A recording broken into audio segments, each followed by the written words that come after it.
to our last windows of the year, and I'm going to introduce my friend David, who's going to speak here. And David he teaches at the University of New Brunswick in St. John, but he has been a pastor for many years too. He's a church planter in various traditions, Presbyterian and Vineyard traditions, Pentecostal too. Is that right? Yeah, and other. And other. And he's lived in some extraordinary community situations. And Dave's a very gifted artist and gifted musician, as well as being a pastor and now professor at UNBSJ, teaching international students business English. And he is well known as a religious blogger. In fact, a couple of years ago, I don't know what organization it was, but an organization decided to take some of the best-known religious bloggers in the world to Haiti to just blog, and they asked you to go, and so you were there for several weeks, eh? 2 weeks. 2 weeks, yeah. Just brought you there just so that you would blog from Haiti, so that in the blogosphere people would get your opinions and your thoughts. And David's been producing books, and his perspective is fresh. It's kind of a break free from the mold perspective.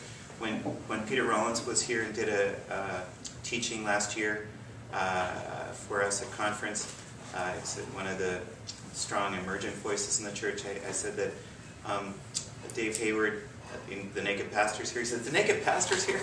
So it's interesting how people have come to know you. And I work in England in a little, well, it's not such a little school, in a school, and people said, "From Eastern Canada, do you know the Naked Pastor?" Oh my I said, "Yes, I do."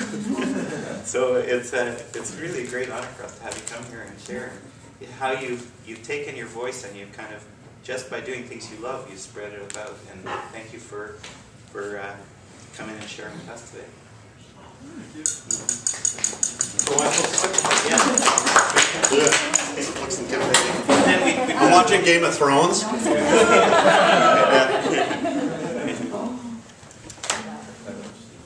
So, you're videoing this? Yes. Awesome.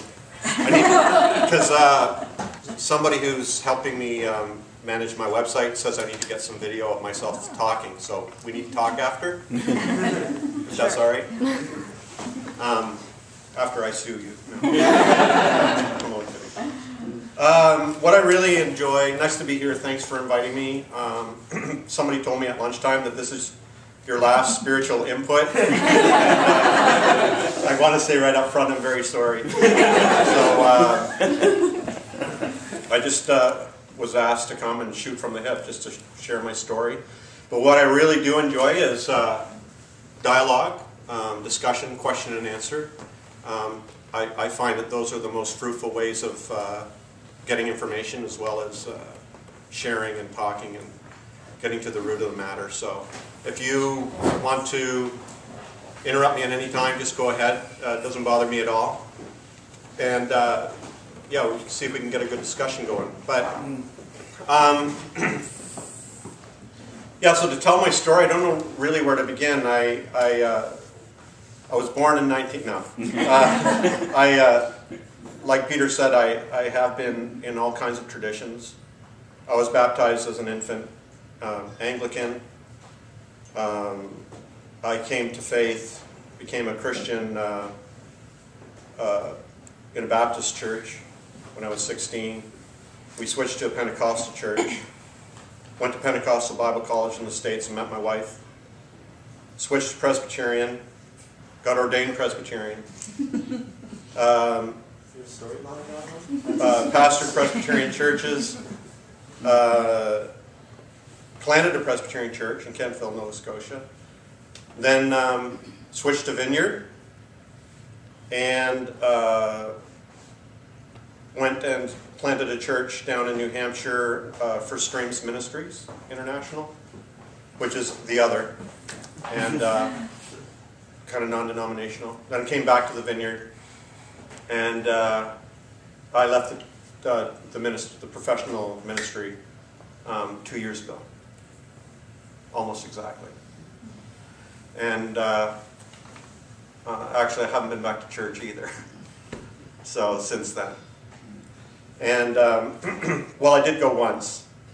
I went to a Presbyterian church service, and that was just so awful. And it was just terrible for so many reasons.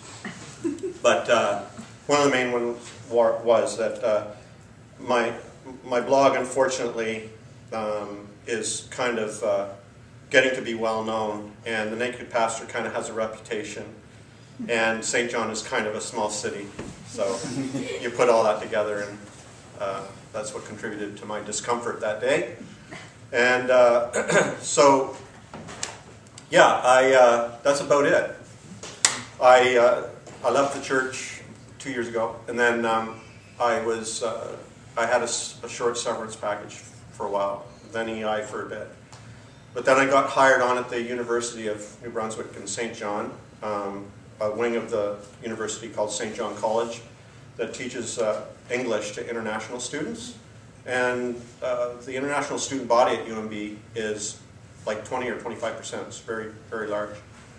And one of the programs they teach there is Masters of Business. So international students who have really, really good English, but not quite good enough, and they want to get into the master's program, they have to have an undergraduate degree.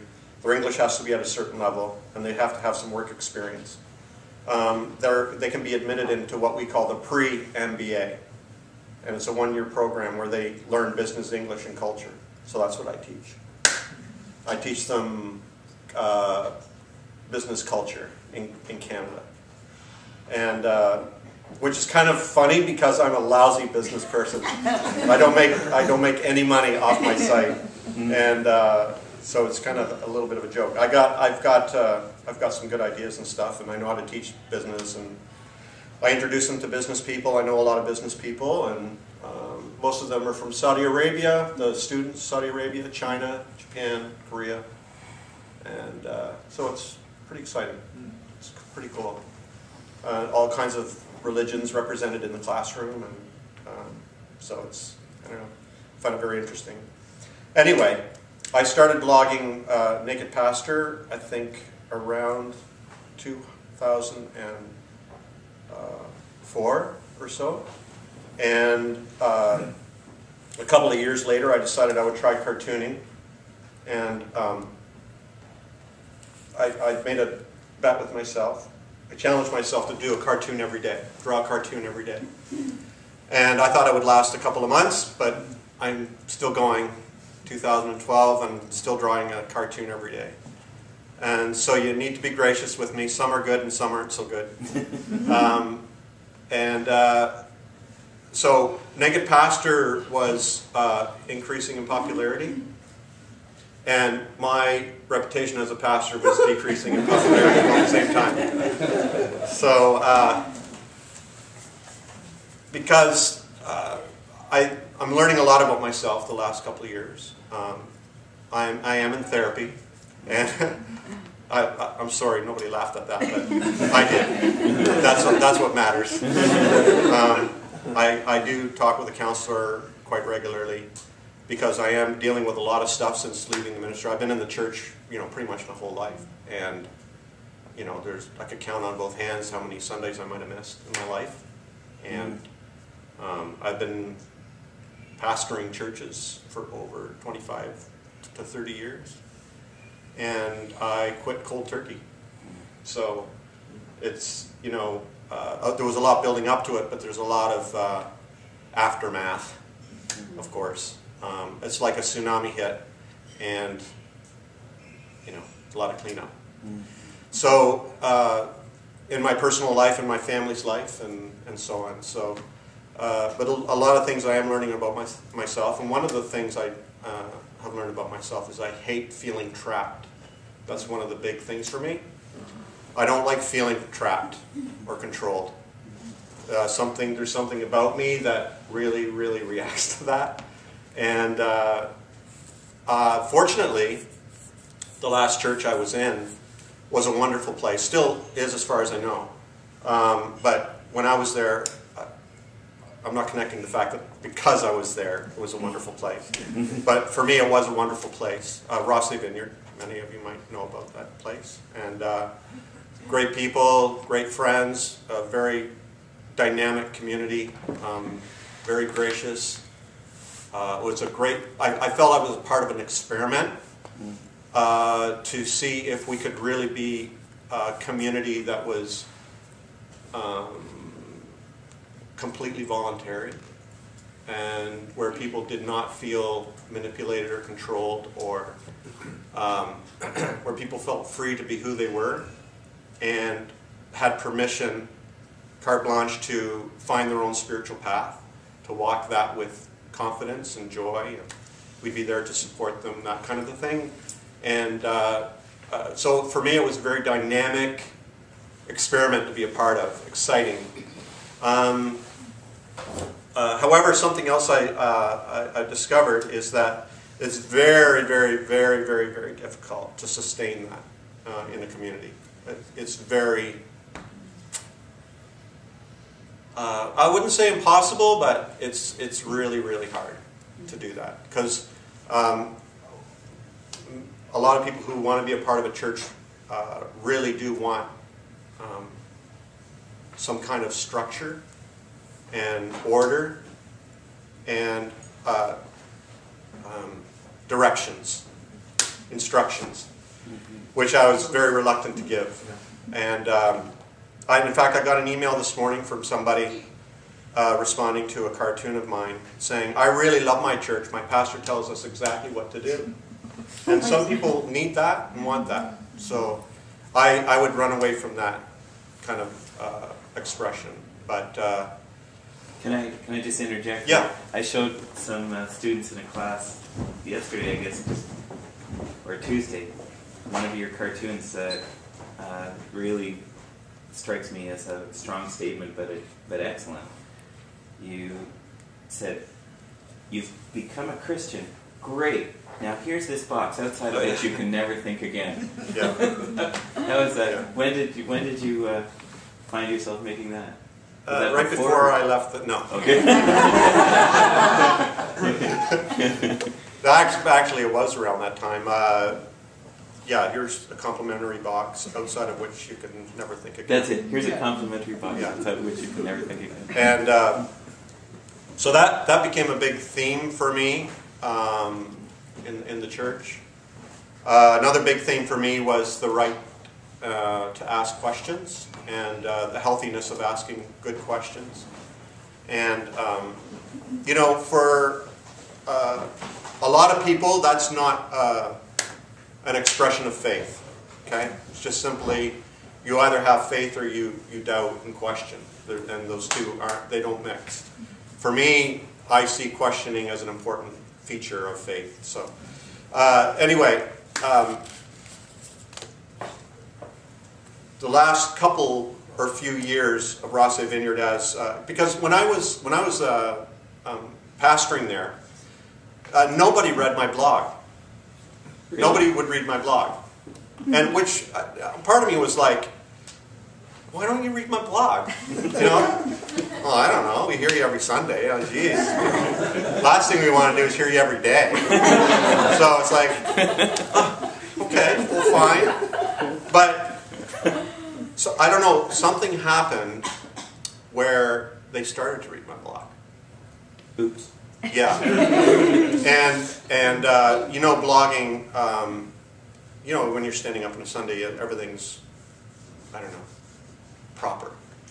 Whereas on my blog, I just like, bleh, right? So, it'd been fine up to now, just blogging on the blog. And anyway, people started talking about it.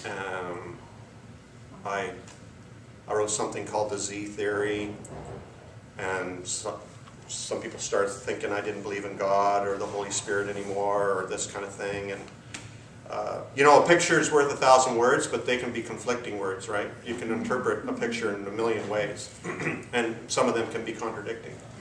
And people started getting letters from abroad saying, are you aware you have a heretic in your vineyard?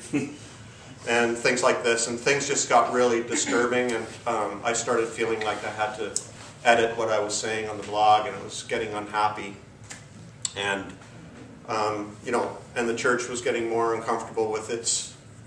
You know, Rossi Vineyard has always had a reputation. Some of it's been good, and some of it's been bad, and its negative reputation, I think, started to become a little more in the front.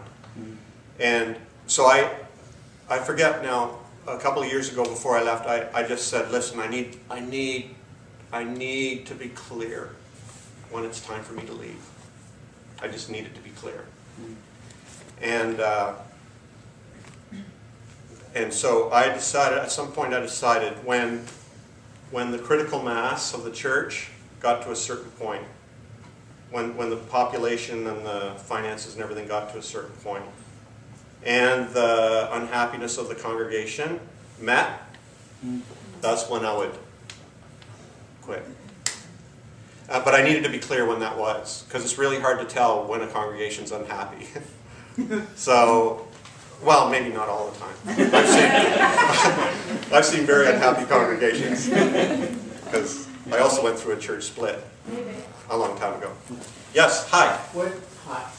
When you say people want directions and instructions, Okay. and you get the email of the person saying, I love my church because my pastor tells me what to do, what kind of things are you referring to?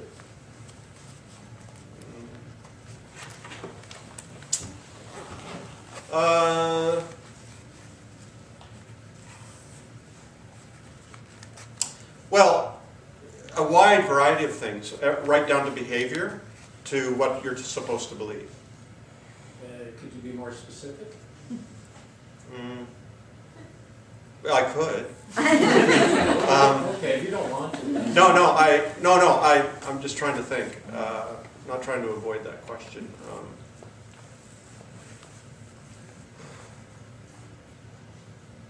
Okay, in terms of belief, exactly what salvation looks like, what you're supposed to, who you're supposed to believe in, how you're supposed to believe it,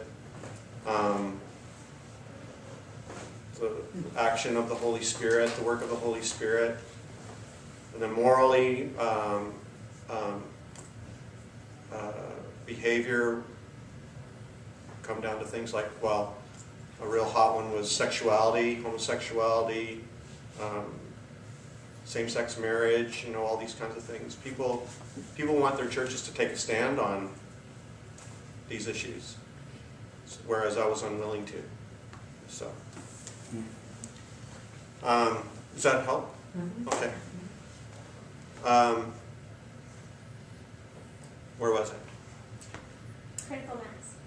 Had to be sure. Yes, so I wanted clarity when, because Rossi Vineyard, for those of you who don't know, in 1997 went through an unbelievable church split, and lost half the congregation overnight, and then just continued to, you know, dribble away, and so it was at some point when the congregation and the money got to a certain point and the unrest of the congregation met on the graph, I needed to quit at that time, because I didn't want the church to crash and burn because of me, and so I needed to know when that was. So I just prayed for clarity when that was, and at some point. About a year before I left, a man showed up in our congregation with his family, long story short, who we became really good friends. He had pastoral experience, he loved the church, he was completely on the same page. And I never thought about it, but he really got involved in the congregation. I wasn't thinking anything strategically at all or anything. But a couple of years ago, I had a series of very difficult meetings with people in the congregation I knew. It was time to leave. It was like just so clear. I remember the night. I walked outside from a meeting. It was a full moon. The stars were shining. It was cold. I just knew. I'm done.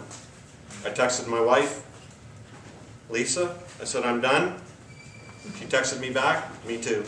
And I knew immediately that John, the new guy that showed up in the congregation with his family, would replace me. We met with the leadership team, and in a couple of weeks I was out of there. And John is there pastoring the church now. So, and really, it was one of the best decisions I made. It was shocking. It was cataclysmic, traumatic, and all these things. But I'm glad I did it, and here I am today. I feel happier and less stressed than I've ever been. And I still feel like I'm in the game, theologically speaking, and even ecclesiastically, because of my blog and all that. But my role in the church has certainly changed, you know. So that's my story. Does anybody want to talk about anything I just said? But I have a question. Yeah. I really appreciate sharing. I knew quite a bit of this, but it's Right. really neat to hear your, you know, how you've put it together. Naked pastor, like naked evokes transparency, I guess. You know, like I never thought. Hopefully that's what it evokes. I thought I never thought of before about blog being blub. You know, that's a neat analogy. But what have you got other thoughts about naked pastor? Why naked pastor? Was it when you chose it? Was it transparency that was big for you? Because now it seems to me like what you're describing, or what I think I understand your role to be, is ecclesiastical still, but it's without the normal visible structure of the church. Well, yeah, I've actually thought that's an interesting spin on the name naked pastor, meaning I don't have a church. Yeah. Yeah, in a sense. But you have hundreds of people, actually thousands of people that read your blog, and all over the world, and many of them have been very, very deeply hurt by church. And I see comments. It's almost like you're pastoring a group of people that would be considered the other themselves. I mean, these are people that tried in church for 20 years and have come to some painful end for some reason. Yeah. Sometimes it's just human, sometimes it's sin, sometimes it's, just humans not getting along. But there's a world of Christians outside of the church. Yeah. And you're a very visible pastor of people that are not fitting in church right now. Is that Well, thank you. I appreciate that. But yeah, there are people who call me their pastor online. And I'm reluctant to say that myself, but that when I initially got the name Naked Pastor, it was me to be just honest and open about me being a pastor and the struggles and all this, theologically, vocationally, all these things. But since then, it's like, naked could mean I really don't have anything, no church to show, But there's a lot of people, like thousands of people reading my blog and through Facebook and all this other thing and seeing my cartoons. And there are a lot of people out there who are, most of the people who are reading my church. Of course, there's I've got real fundamentalist, right-wing, conservative Christians reading my blog, which I can't understand, and they can be really annoying. I'm sorry if any of you are here, but I don't know why they're reading my blog, and they say things that I just don't know. I don't know why. And then I have all the way to the other end of the scale militant atheists who like my blog, so I have no idea. But most of the people who read my blog are people who are on the fringe of the church or leaving the church or have left the church. And unfortunately, to the church, for many churches, you're either in or you're out. There's no ifs, ands, or buts. And so a lot of these people are like refugees, spiritual refugees. They're homeless. Yeah. And I feel those are the ones I'm mostly speaking to. So, Walter. I heard before when you talked about, kind of the last go at processing what you were hoping for there, but now you've gone through even more experiences since then. What now would you long for in terms of people getting together to support each other spiritually? Like in person, not online.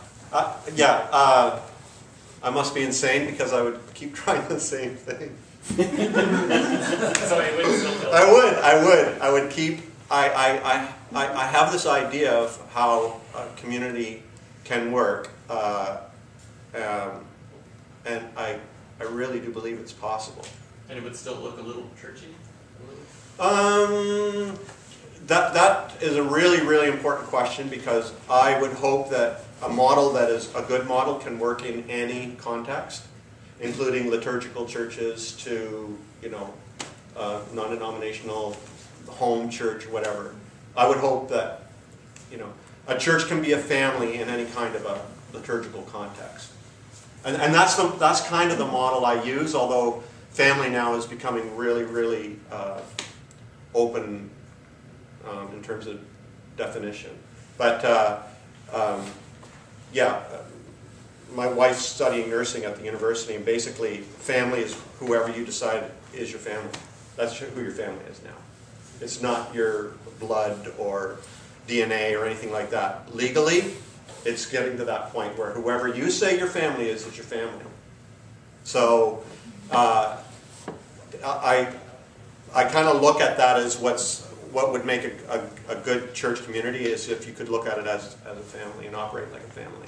And that's why I'm vehemently opposed to visionary thinking in the church, is because families just don't do that. And as far as I know. I know, I've heard of one family did it. But it's like, anyway. Yes? Hi. What's visionary thinking? I'm not very in a lot of church backgrounds, so I'm not exactly sure what you mean. Okay. It doesn't have to be church background, because visionary thinking is used a lot in business, for example. So visionary thinking is, in fact, I just taught this morning. But vision is where you have an idea of the future, what you want in the future, long-term kind of goals. Is that a 5-year plan? More than 5-year plan. It's like but it does include the 5-year plan. So visionary thinking is, this is who I want us to be. And now for business, I think that's necessary and important, and for success. So I'm not against vision. But if you want to be a family, you can't. I think it creates an incredible amount of toxicity and unhealthiness if you say, this is who I want us to be as a family. Because this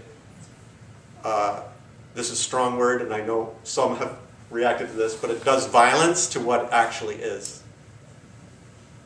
So,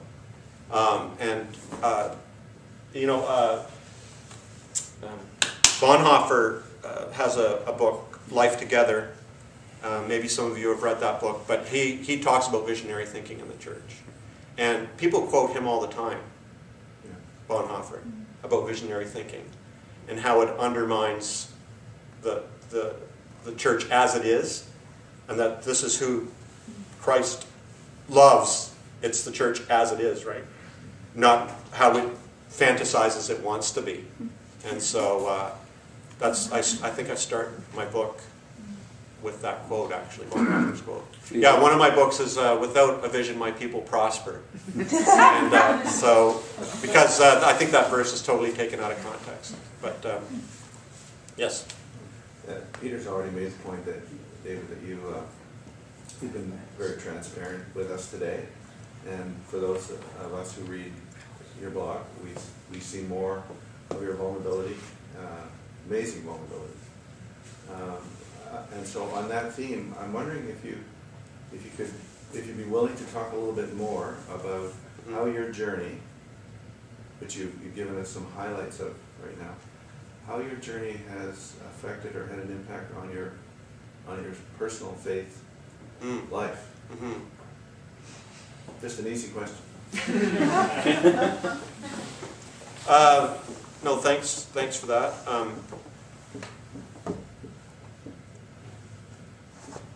Well, one of the things that I don't know, a couple of years ago, my life was like the perfect storm. Everything was happening at once. Lisa had gone back to school, started university, and she's a mature student. So all the financial challenges that came with that. We just had claimed personal bankruptcy the year before. Our 3 children had left home, empty nest. Yeah. And my blog all of a sudden was getting more famous, and the church unhappiness and unrest, all this was happening at once. It was just like the perfect storm. It was just all these things happened at once, and then so when I quit, it sort of that was when the boat tipped over, and so what led up to that, though, part of the perfect storm was in my blog I started developing what I call the Z theory. I don't want to start getting into that. You can go to my blog and type it in, and there's many entries on it. But it sort of this paradigm for understanding reality and how faith and religion, spirituality, God, Jesus, the Spirit, how all that can be understood. This provided the paradigm for me. And it was an incredibly liberating experience. And it happened in a dream. I had a dream one night where I saw this waterfall. That's all it was. I was standing at the bottom and I was looking up at this huge waterfall, like Niagara Falls. And I woke up and was like, the peace I'd been looking for years, and I'm talking intellectually, theologically, it's just there. It was like amazing. And so, in a nutshell, above the rim, that's God, the mystery, the infinite source, all that. We can't see it. The best we can do is to guess and describe it as best we can. And then the waterfall part is the incarnation, which would represent the Christ, and then where it spreads out across the landscape, that's the Spirit. Yeah. So that for me provided the paradigm for understanding all this. So for me, my faith has really grown, my spirituality, all this. I'm at incredible peace when it comes to that. I'm still trying to figure out how to be this socially. Yeah. Now, when I'm in a classroom with Muslims and Zoroastrians and Buddhists and Hindus, it's amazing. I feel an incredible amount of peace and oneness with these people. But when I'm with other Christians, that's when it starts to get complicated. So, yeah. I'm sorry. I don't feel complicated right now.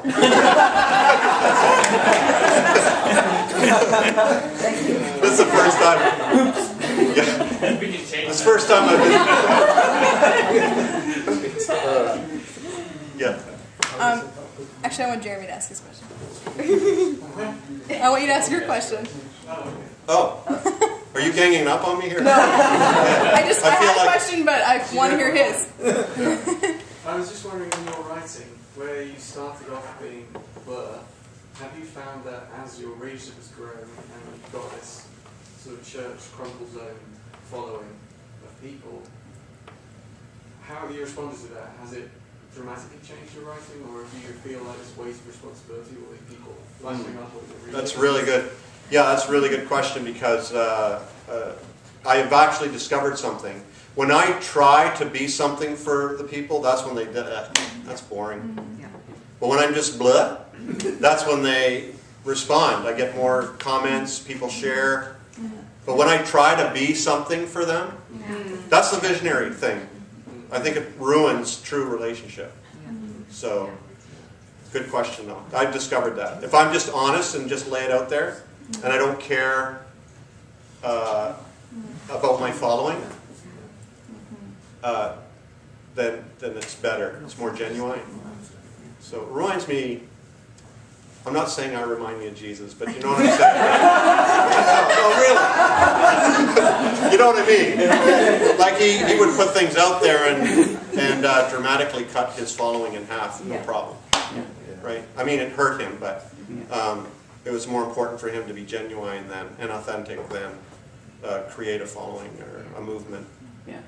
So, did you have one? I do, yeah. Okay. Well, we only have a few minutes left. That's why I wanted Jeremy to ask his. But So why is his more important than yours? it's not. Oh, okay. But the label Christian, sometimes we have trouble with. I've heard a lot of people in this community talk about that. First years come here and say, "I don't think I really am a Christian," and people who've been here longer can sometimes think, "Well, you probably are. You don't want to be what you think Christian is, like because of the culture of that, or you've had a negative experience with church and you think that is what Christian is."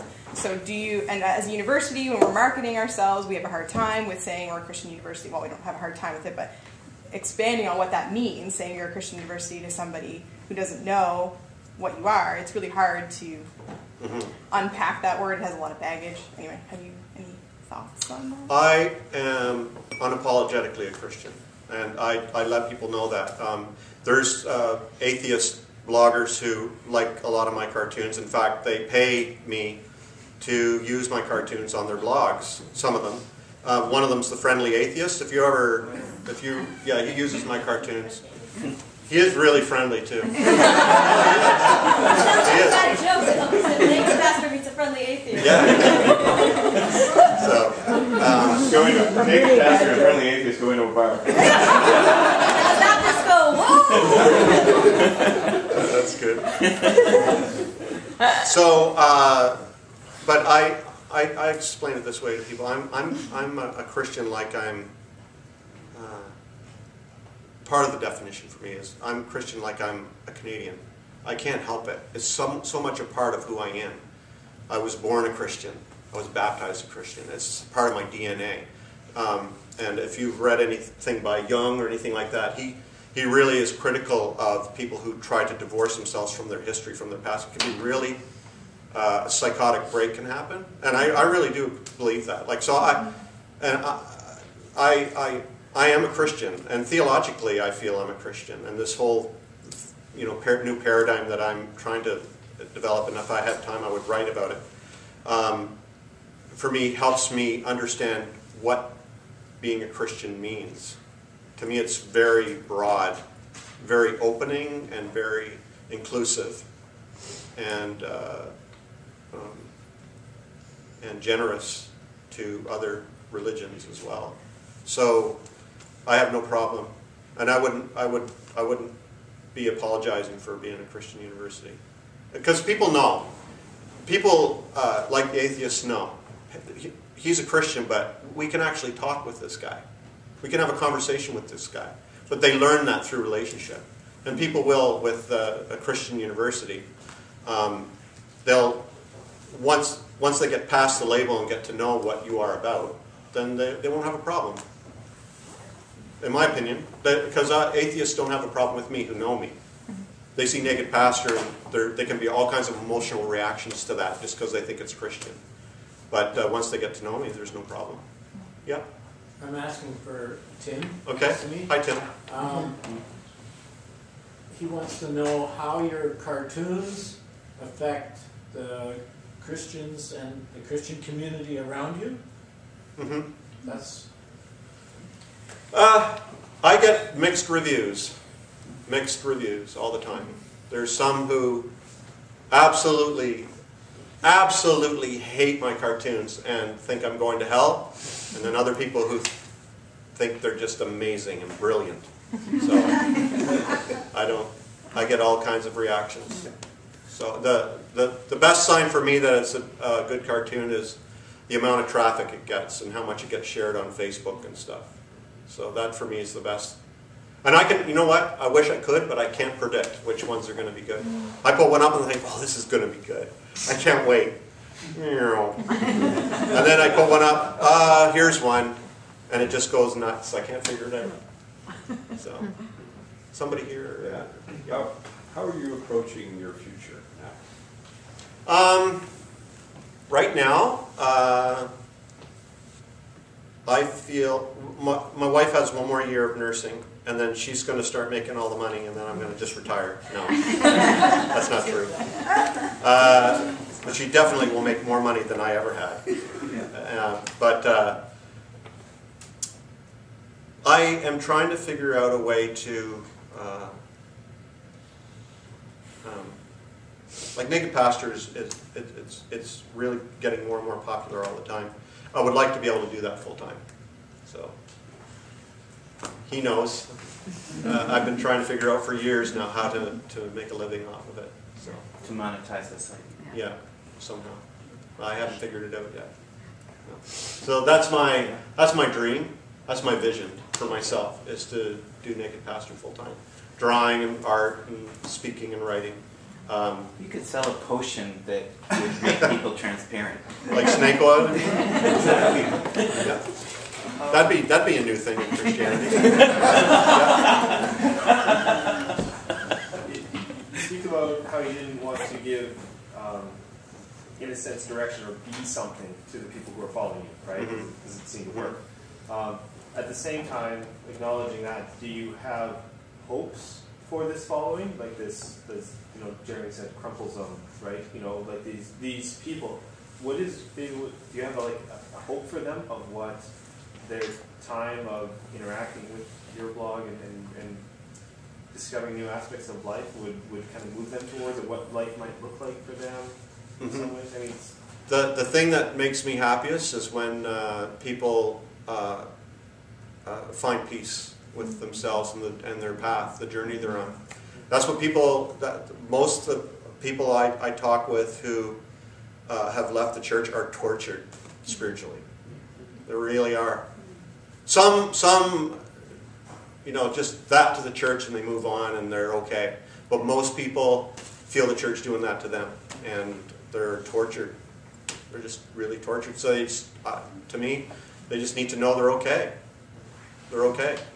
And to embrace their spirituality and how they've met with God and to walk that path that they've been assigned with courage, and that they'll find joy in that. So that is my hope for them, is that they get over this torture, anguish, that they feel for not being part of a church membership. Yeah. I've always wondered, when you do those little texts to God, do yeah. you send it to an actual number? Like, I always wondered. I did one time. And he answered me. No, I'm kidding. No, I accidentally, but Roger sends it back. You idiot. This isn't a real number. So, yeah, my prayers from the cell, every Sunday I do. Prayers from the cell, I think it was taken from Wurmbrandt. Was he the Russian pastor? Oh, probably Richard Wurmbrandt. It reminds me of him. He wrote prayers from his dungeon or his prison. Yeah. So I just twisted a bit and said prayers from the cell, but they're prayers to God from my cell phone. Locked inside technology. Yeah. Hi. Hello. How about a little advice or a word of wisdom for those of us who are still in local churches? Hang in there. You know what? People, this is one of the things I'm really, really misunderstood about, is people think I hate the church and I'm venting on the church all the time. I don't. I love the church. I'd love to be a part of a community. I'm trying to figure out how to do that. I really am trying to figure out how to do that, but I don't feel safe in St. John. We have So, availability. We have availability. So it's like if you're in a local congregation, and you're free to be who you are there, stay, man. Yeah, absolutely stay. Do it. It might not be perfect. Like Rossi Vineyard wasn't perfect. There was a lot of things that bugged me about it, but I was allowed to be who I was. And that to me is the most important thing. And to discover and to search and explore my faith, and to read theology and to ask questions and to grow and mature in my own way, and not feeling pulled in this direction or shaped or all these kinds of things. As long as you can find a place where you can do that, then yeah, more power to you. Who are you? Is that good advice? Is that what you were looking for, or were you hoping I'd say, get out? Okay. No, I wasn't hoping that you would say, I was hoping that you would, I didn't think you would. And you answered, I think, on a personal level. What about if you're involved in leadership in some way? What's your advice? Well, yeah, same thing. Stay. Like,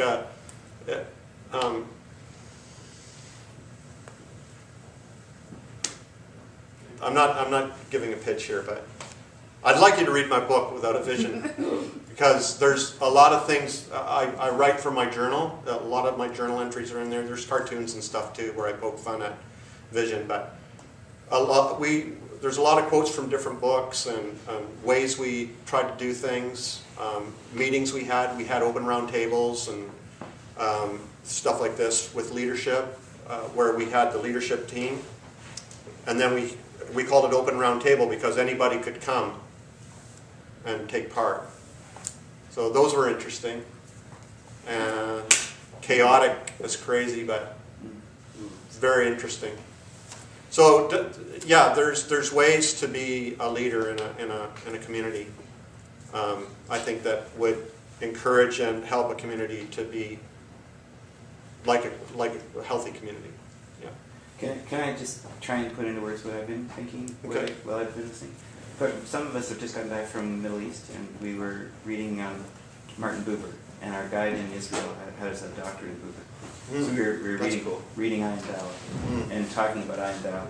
And actually in Ayin Dao, Buber says, as a Hasidic rabbi, he says, we have an I-thou encounter with God, and then we try to normalize it, so we, by definition, turn it into the I-it, where it's objectified. And after a while, it's not just a failed attempt, it actually becomes an obstruction.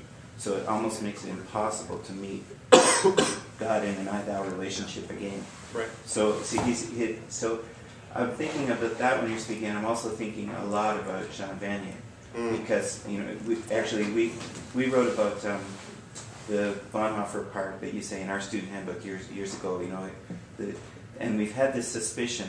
It's almost like what you said today is there is a kind of Christianity which foists a normative pattern on others and tells them what they have to be like. And then there's a kind of Christianity which rejoices in what God is doing in somebody's heart as they grow. And I don't think anybody really very clearly says this, but Vanier clearly is on the side of rejoicing in who people are. Bonhoeffer has figured that out. But it's almost as though a lot of our Christian experience is the other thing, where people are trying to make us something, trying to make the community something, trying to make the people something, in a way which is not organically or intrinsically natural to the growth of the individual. So there's this feeling of, I'm encased in a cocoon, and instead of rejoicing in I'm organically doing this journey with you. Yeah. So I don't know that I've ever heard it put so starkly and so well as you've done today, and why so many of us feel so much of a frustration with what we relate to in the church, and yet love the church so much, is because we love Jesus, and we love this thing which really sets us free to be Jesus, the Spirit growing within us. Yeah. But we can't connect with this thing that puts a box over us and tells us what we should. We'd actually have people come to the church and say, well, what's your mission? Like, what's your purpose? It's like, I don't know, just to love each other, I guess. They're like, what? That's it? Like, just like what are you hoping to do? Well, just love each other. It's like, no, it just doesn't cut it for some people. They need something more concrete. Did you have a question? Somebody over here. Well, my question is a bit related to Okay. Peter's. I was going to ask you, who are your heroes?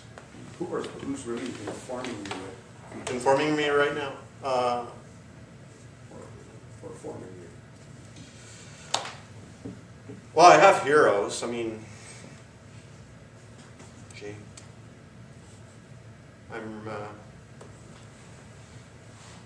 Thomas Merton's always been my biggest hero, and I'm reading Slavoj Žižek, the philosopher.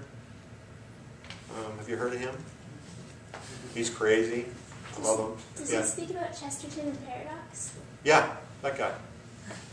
Yeah. He's crazy. I love him. That actually relates to a question I was wondering about. Uh-oh. Okay. So, there's recently an article written by Ryan Topping, who teaches at University of St. Thomas right now, on that guy, who I can't pronounce his name. Slavoj Žižek? Yeah, and his interpretation of Chesterton and paradox, which is one of my favorite things ever. But he talks about the difference between how paradox, and I'm probably going to mess this up because I don't remember very well, but I'm probably not going to understand you either, so sorry. but paradox, like for instance, structure and yet not being not being caged in, and yet having the freedom to form something lovely, like a community. So paradox draws these clear lines between things that seem to be contradictory, and yet when you look closer, it's like a magnifying glass that brings out some truth, or something that you have to look at sideways in order to see its dimensions. However, there's the danger of something that's a pseudo-paradox, which muddies the waters and doesn't bring clarity at all. Like, when you're changing these paradigms, how do you go forward? Like, you must have, if not a vision that's written out in 3 points, if not a, like, confession of Dort, you know, like where you have to say predestination, blah, blah, blah. But how do you follow the lodestar? Or, like, you know, how do you do that? Well, see, our church went through periods of, we're really going over a lot here. Are you maybe this should just be the end, your response here, because class, I think, should be starting in like a minute. But people can stay if you don't have class. Just finish. Oh, okay. Yeah. When we as a church, leadership team and those who cared, felt that it was time to change our paradigm, it was always awful. The change was very traumatic. It was very traumatic. So, the first time we went through a major transition in our thinking and the way we wanted to do church resulted in a church split. And it was enormous. And then as time went on and we developed and we continued tweaking and trying to understand what this meant, it continued being traumatic because people would leave. Some people would come, new people would come, but there would be people leaving and so on. So you're right. It's like what I've discovered is like some people can't appreciate the mystery. It's mystery, this paradox, where we're a family and yet there seems to be order, right? But nobody is saying what it should look like or how it should happen, right? One of the examples I used from David Bohm, the physicist, the quantum physicist guy, he's really interesting to read too. But he talks about this tribe was being observed and of native Aboriginal people, I forget where. But the way they ran their tribe was they would gather in a meeting, and there'd be no order, there'd be no structure, there'd be no agenda. And after a couple of hours of just talking, everybody would leave and understand what was supposed to happen. They just knew what was supposed to happen. But there was no leaders. The older people had wisdom and all this kind of thing, but it was just understood what was supposed to happen next and who was supposed to do what. But there was no control or giving orders or obeying something. It was just understood. And so this is what we try to do in our open round tables and things like that. So it is very paradoxical, where we don't have an agenda and yet things get done. So it's true, but it's really frustrating for people who need it on paper, need to be told, and need to see it, need to see the 5-year plan, et cetera, et cetera. Yeah. So why are you going to St. Thomas or something? No. Oh, okay. She's just really well read. It was just coincidence. Have you? His latest book, Living in the End Times, is amazing. Yeah, it's really good. You mean the philosopher Topo Gisho? Slavoj Žižek. Can I say her for you? Yeah. Oh. Yeah, that's right. You can do whatever you want. It's been a while. Okay. So you know what? It was funny. Some people, for some reason, like Lisa and I planned after 6 months eventually going back to the church, but for some reason we have had no contact with people from the church. It's been really strange.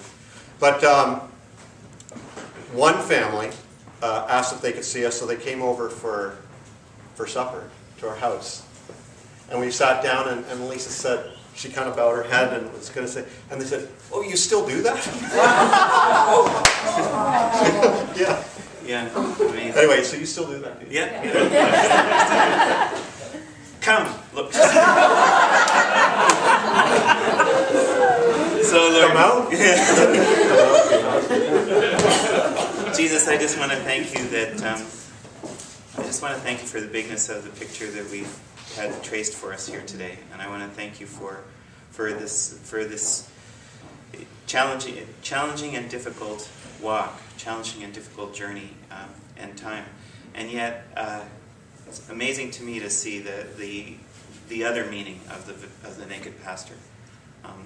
I see David's work from time to time, and I just see the stimulation and the challenge, and yet also the pristine and beautiful childlike faith that also is represented. And I think, oh Lord, with all of these people that we've in your body, I'm sure you're frustrated with us for how we've hurt people. Thank you so much that you raise up people like David who can help people to receive love and peace. And I just ask that you make him wise, unbelievably wise, as he does his journey and as he helps others with theirs. Thanks for this clarity which emerged here for us today a little bit too. The kind of life that you give that doesn't impose life on others, but celebrates the thing that you've already put inside us. Jesus, we're just so grateful for you. The grace of our Lord Jesus Christ and the love of God and the fellowship of the Holy Spirit be with us all. Amen. Amen. Thanks, everybody. I appreciate the time with you, and you're a lot of fun. Thanks for the questions. So.